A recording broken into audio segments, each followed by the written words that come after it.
Bonjour. Le projet OpCaps porte sur le développement de microbilles permettant de masquer l'odeur et ou le goût de principes actifs d'origine naturelle tout en maintenant leur biodisponibilité. L'extrait végétal type utilisé est celui de houblon. C'est ce qui a donné son nom au projet, pour capsule de houblon en anglais. OpCaps est mené par le CERISIC, grâce au financement de la région wallonne, de la DGO6 et avec le soutien de Cinéra. Les partenaires industriels sont le laboratoire Tillman, qui produit des produits pharmaceutiques à base de plantes médicinales, et la société Yakimachine Hop Union, qui cultive et commercialise des houblons et des produits dérivés. La micro-encapsulation regroupe l'ensemble des technologies qui permettent la préparation de microparticules individualisées, constituées d'un matériau enrobant contenant une matière active. Les microparticules présentent une taille comprise entre 1 micromètre et 1 mm. Deux types de morphologies sont rencontrées, soit des microcapsules, des particules réservoirs constituées d'un cœur de matière active liquide ou solide, entourées d'une enveloppe solide continue de matériaux enrobants, soit des microsphères constituées d'une matrice dans laquelle se trouve finement dispersée la matière active, à l'état de molécules, de fines particules solides ou encore de gouttelettes de solution. Sur le plan industriel, la microencapsulation est mise en œuvre pour remplir des objectifs variés. Elle permet d'assurer la protection d'une matière active, elle permet aussi d'améliorer la présentation d'un produit. En milieu pharmaceutique, elle est utilisée pour cibler et contrôler la libération d'une matière active. Enfin, elle peut masquer un goût ou et une odeur désagréable pour le consommateur.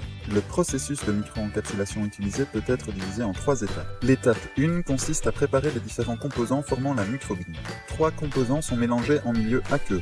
L'amidon joue le rôle de structurant des microbilles et empêche leur écroulement lors du séchage. L'alginate est un polysaccharide qui interviendra lors de l'étape 3. L'extrait végétal est émulsionné dans le milieu et sera piégé dans la microbille. L'étape 2 implique la transformation mécanique du mélange précédemment préparé en microgouttes. La technique utilisée est celle du jet cutter. Elle consiste à extruder le mélange en un très fin jet liquide grâce au passage à travers une douille d'injection. Un outil de coupe en rotation le coupe en petits cylindres qui, en tombant, prennent une forme sphérique et sont ainsi transformés en microgouttes. L'étape 3 consiste à les transformer en microbilles solides. Les microgouttes préalablement formées sont récoltées dans un bain d'ion calcium. L'alginate incorporé lors de l'étape 1 est un polysaccharide chargé négativement. Il va interagir avec les cations calcium chargés positivement et former un hydrogel. Les microgouttes, liquides lors de leur chute dans le bain, deviennent ainsi des microbilles solides qui peuvent être récupérées et séchées.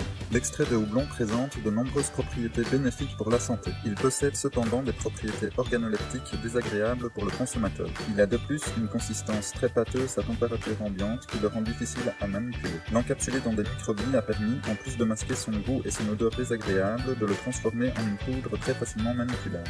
Des méthodes analytiques ont été développées afin d'évaluer la quantité d'extrait de houblon réellement encapsulé dans les microbilles ainsi que leur capacité à le retenir en leur sein. Plusieurs formulations ont été testées dans le but de diminuer le taux de libération de l'extrait encapsulé lorsque les microbilles sont ajoutées à un milieu modèle. Des tests organoleptiques sur dégustateurs réels ont montré l'efficacité des meilleures formulations pour le masquage des goûts et odeurs désagréables. Cette technique d'encapsulation peut être appliquée, et l'a déjà été en partie, à d'autres extraits végétaux dans les domaines alimentaires, pharmaceutiques et cosmétiques. N'hésitez pas à contacter le CERISIC pour toute information supplémentaire. Au revoir.